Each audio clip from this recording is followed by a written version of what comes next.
G'day and welcome back to my hobby room. Now look, I've been down in Vegas. Yeah, you don't know where Vegas is? Yeah, it's not America. No, it's Brisbane, but they call it Vegas. I don't know why. There's not lots of shot machines. It's not a place of, evil, corruption and well, it might be. No, it isn't. No. But anyhow, Vegas is what the locals like to call it. I think it's sort of a bit ironic, But anyhow, I'm down there because there's a big model get-together, right, of modelers called PX, right, Plastic Exchange. It's a swap, mate, right? You take your missus down there because you don't want her and you swap her for a whole lot of... No, you don't. You swap kits and things. You sell kits, you buy kits. It's a lot of fun. Thousands of kits there, hundreds of people. It's all a lot of fun. And I've spent up big there before, and it's sort of very addictive. This year, I was not going to spend a cent. I went down with Becca, and he dragged me into it, even though I wasn't going to buy anything, because he said, I'll buy a curry on the way home. So, and of course, if you know me, I'll never knock back a free curry. No. So down I went, and I thought, well, I'm not going to buy anything, but I'm sort of looking around, as you do, poking around, saying hello to everybody else. Being a bloody idiot like I normally am, and this turned up. Now, this is another Occidental kit, because I've already got one of these. I think I got it last time, the last PX, and it was Vasco da Gama's Carrack, which is a much bigger, this little boat, it's a much bigger ship, and I loved that kit. It was so nice. It didn't have any instructions, but I found some. But this kit is complete, and it's a little riverboat that carries port barrels up and down the river there in Portugal to all the thirsty little Portuguese. And it's very fascinating, very interesting, unusual naval architecture. This thing's got me hooked. I really like it. It's sort of so ugly that it's cute, that it's beautiful kind of thing, So I'm going to share it with you. Let's have a look at what's inside this box. All right? Roll the music.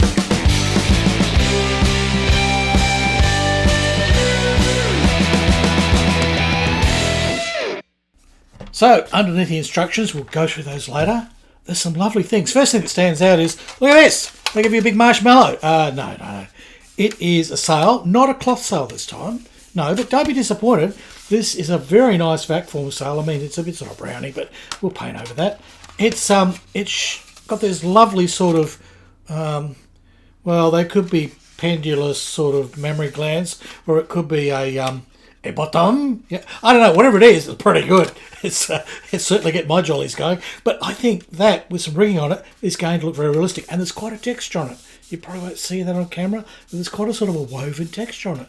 So I really wouldn't throw that away and try and replicate it with cloth, because I think this will do actually a much better job. We've only got one sail. That will be fun. Oh, it's gone now. Don't eat that, Basque. Yeah.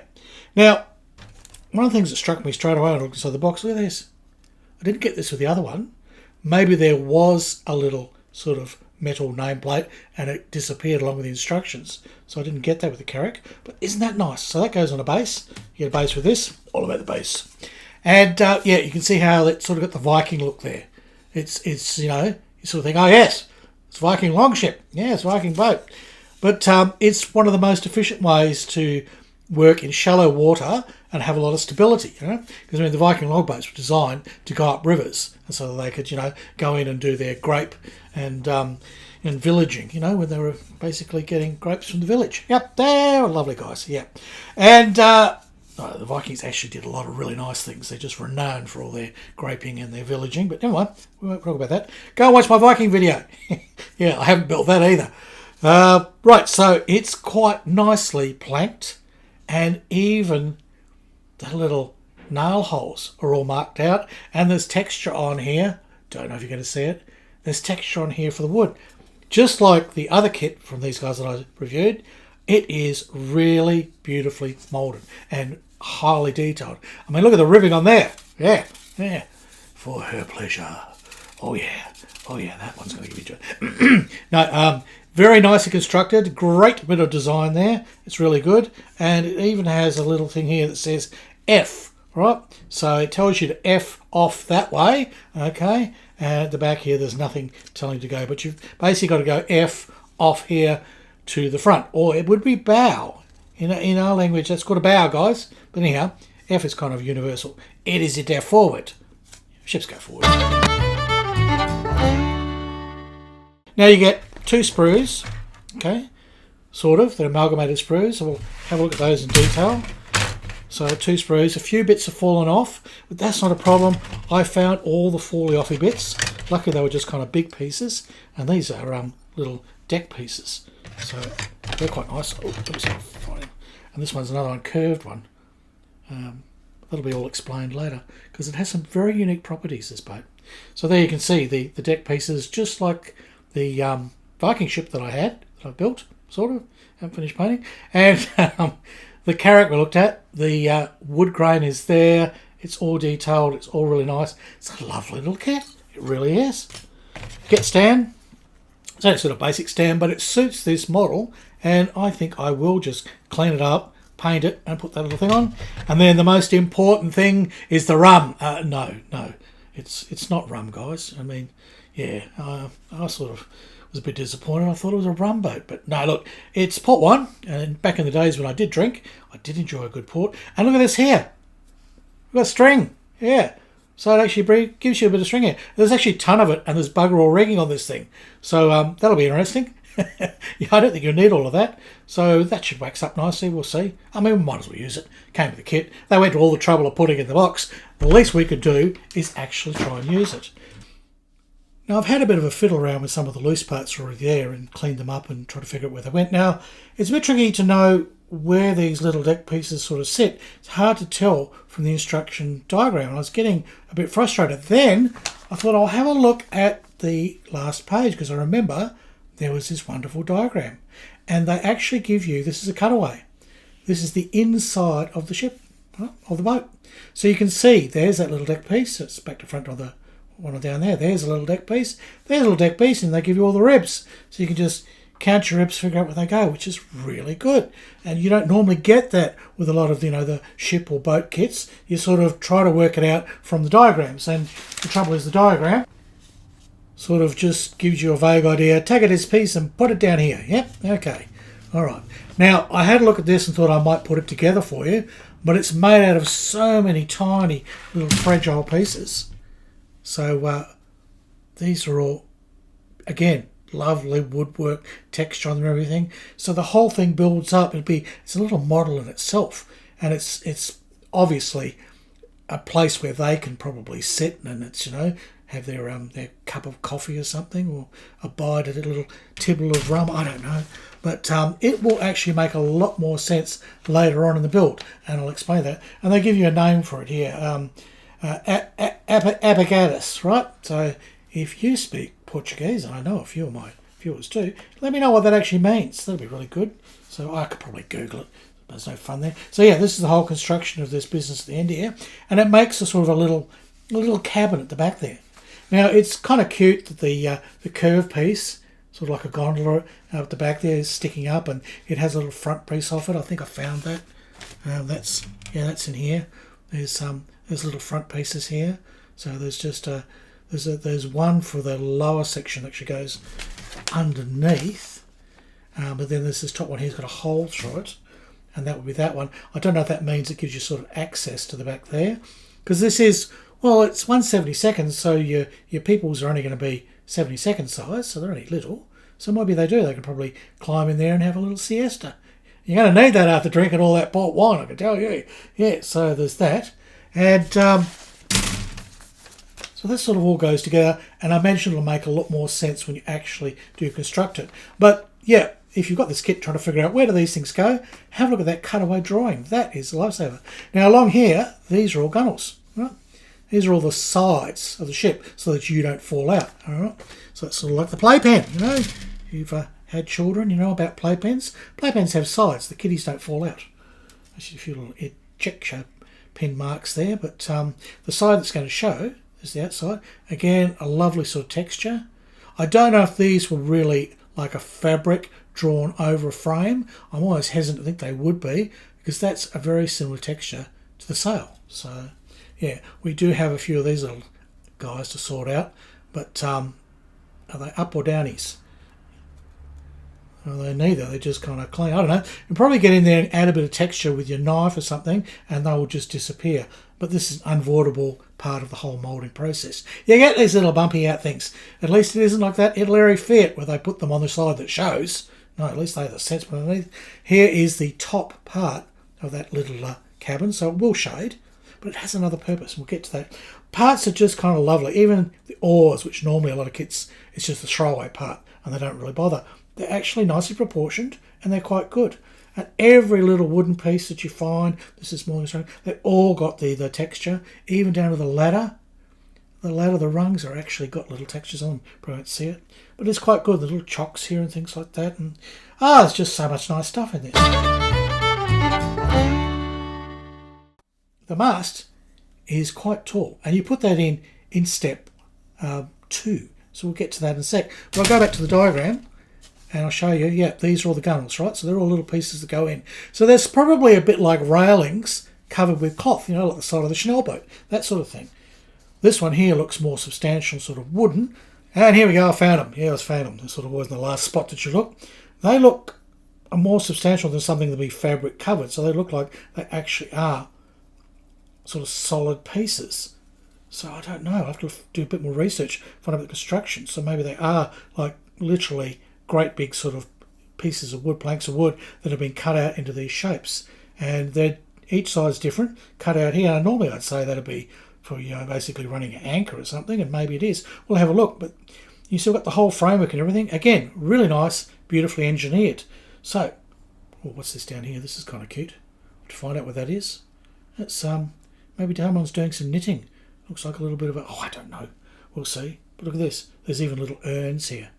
So that's where they'd keep their that's the jar of olive oil, and there's a little bucket there. So if they need to take a number 2, they can just bucket it and chuck it over the side. A plunger as well. Well, that's why they need the bucket for the number 2s and a plunger to clean it afterwards, like you do in any good dunny.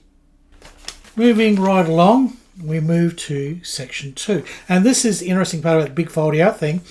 The booklet actually works. You can go from 1 over to 2 and then 3. And then when you open it up inside, turn it around, you've got 4 and 5. So it's not too bad. Sometimes these big sort of foldy out things are very ungainly. This one isn't. Now, this brings me to this rather large object here, which I'm thinking is probably a giant toothbrush in case they encounter whales in the river, or possibly, killer whales or giant sharks, and they'd like to clean their teeth as they're going along as a pub. No, it isn't. No, it is not. Where's the part? Let me show you this thing. Right, so there's quite a lot to it. Okay. Great big pieces to it. Sort of looks like a toothbrushy thing, doesn't it? It's a huge big leverage mechanism. No, it's a rudder. Now, why is it sticking out the back of the ship like that, and why is it like that?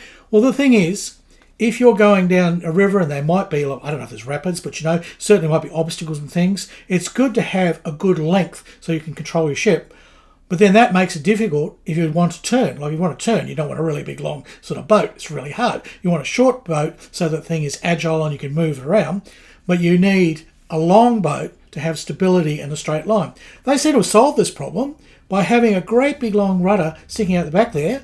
Right? They can use that to effectively double the length of the boat in the water, right, through the hydrodynamics, okay, and so it'll be really accurate to steer. They'll have a whole lot of control of it. Plus you've got leverage as well, okay, because you've got a great big long thing on a fulcrum here. It doesn't matter how sort of pushy and heavy the water is, right? It's a technical term. You'll be able to pull that across, and you've got the whole mechanism of leverage. So it's very clever, very clever. I also found here, this is section C, I've kind of jumped section 2 now. In here we find the plunger wasn't a plunger, it's probably a horn on there, so they can make a noise as they're going to the river, And there's a little chest there to keep your treasure in, and the urn goes up the top here, sort of they'll leave it up there. It's probably got the olive oil in case they're cooking their, cooking their pasta for lunch or whatever. Whatever the Portuguese guys eat, I don't know. The barrels, all important barrels, sit in here, and they lie this way. Okay, so they lie that way. So they're nice and stable. I've cut one off here. Now they have a nasty sprue joint on both sides, and on one side it sinks right in. But because you're going to have these things lying flat, you can pretty well hide all of that. They'll just disappear, you won't see it. And the ones that might sort of be on the top there, well, that will clean up. I've kind of worked on that one. And it will clean up or a little bit of putty. So they're kind of fun. They're fun little barrels, right? So, I think I'll paint on P for port and R for rum. This will be a special delivery. Yes, they asked for rum. I think we're seeing the reason for the little slots in here is here, and this is the prow, right? This is, F for going forward, all right? There's oars there. They would, again, be good for manoeuvring and steering, because obviously there's the rivers that it goes through. There's things in the way. I mean, I don't know if there's rapids, but obviously there's tricky parts you've got to get around, and you want manoeuvrability. Plus, you've got to be able to get this thing onto a wharf and all the rest of it and get it off again. You get your cargo. So there's lots, look, there's all kinds of things. There's a hammer there, and there's a sack, and there's this and that. There's a little coal scuttle there. Actually, that's for the kitty litter. That's the kitty litter scooper, because obviously you'd have a ship's cat. Of course you would. Of course you would. And you don't want all that cat poop stinking up the whole boat. So you use this little scoop here and get rid of the kitty. No, it isn't. I don't know what it is. But it sounds like a good idea, doesn't it? Yeah. And I still don't know what that is, that little thing there. It sits sort of on here. Maybe it's an abacus or something, so they can add everything up and sort of subtract and say, yep, 10 talons of wine here, and okay, that'll be 15 sesterces. I don't know. And that's obviously a gaff, right? That's gaff hook on pole. I know that. So, yeah, and you've got more oars here. So you've literally got oars on all four corners here, and that is for manoeuvrability in the water. If you've ever done White River rafting, you need all the paddles out and everybody just going for it. And that's what this has. So, yeah, we didn't miss much else here. It was basically all just about the great big rudder here and a few other little bits that sort of help fit the mast with the mast. Put the mast in. The mast got high. This thing's over about 27 centimetres long, nearly a foot long, and the mast goes up probably about 10 inches, 20 centimetres, that sort of thing. Quite good. And there's something here, there's some little bits to put in here just to fix the whole thing together. I don't know. They would make more sense. So we will flip over now and quickly we'll have a look at part 4. And part 4 is just putting that beautiful sail on, and they say sew it in place. Right, that's all it is. And there's a little nameplate in there which goes on there. That's all there is. Seems like it's a bit of a waste just having that. But then you get a nice diagram, and you should know by now your kitty litter needs to sit at the front of the boat. Obviously, the heads of the boat is where all the shitty stuff is. So, of course, you'd have your kitty litter there. Yeah. So, it's just a tricky little thing. It is so unusual. It's sort of out of my comfort zone because a lot of it I've never seen before. So I am thoroughly enjoying looking over this. And here's your rigging, right? That'll take you a whole 5 minutes. You've just got a couple of shrouds each side. You've got basically some, well, they're not actually vangs, but they're probably more like, they're halyards of some sort, right? They're halyards to the back there. And you've probably got you've got a bowline or whatever. Not a bowline. Stays of some sort. It's not much to it. Really not much at all. And you've got looks like a forward stay here. Well, there you go. What did you think of that, hey? A bit unusual, isn't it? It's a bit sort of interesting. It's a rather strange. It's out of my comfort zone. It's nothing like anything I've built before. I mean, I have built Viking ships, and I will finish the one that I started. And I've built lots of little sort of galleons and things in my time. But this riverboat that carries port barrels, I've never seen anything like it. It's fascinating, and it's a lovely kit, beautifully engineered, and I'm going to have a lot of fun when I eventually get round to building it. It won't be for a while. It's probably another one of my little retirement ones. Knock it off on a weekend, sort of during my retirement. Yep. Because right now I'm a working girl. Yeah, I'm busy. I've got to be out there on the street hiking. No. I work in an office. Yes. And I only wear fishnet stockings. True. Anyhow, and of that exciting revelation, and there goes 15 million of the subscribers. I don't care. Look, buttons. If you enjoyed this video, there's a button to push if you enjoyed it, right? I think it's called a like button. And there's a sharing button if you want to, you've got a sheep and you've got to go share it. There's that sort of thing. And there's commenting and stuff like that. And join and subscribe and all. And it's all there. And buy me a curry. I mean, okay, I've just had one with Becca, but I can always eat another curry. So please hop along to buymeacurry.com and if you can sling me a curry, they're only like $3 each. And that's Australian bloody micro pesos. So it's only like $2 US. Yeah. Imagine what kind of a curry you can get for $2. Not much. Probably a poppadom. That's it. All right. Well, that's it for this one. I just thought you might like to see. I was so excited, right? You could tell. I was so excited. This is different. This is unusual. And tell the truth, I had done bugger all modelling during the week. I've done things. I've got some inventions to show you. I've invented a way to print rat lines. Yeah. Yep.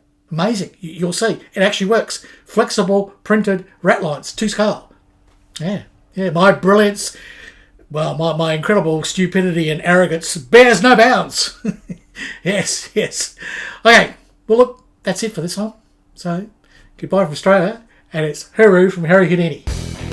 Basically, you're still eating it. Put that sail down. You can't have that sail. I know it looks like a pair of titties, but really, you cannot be sucking on it. Don't leave that alone.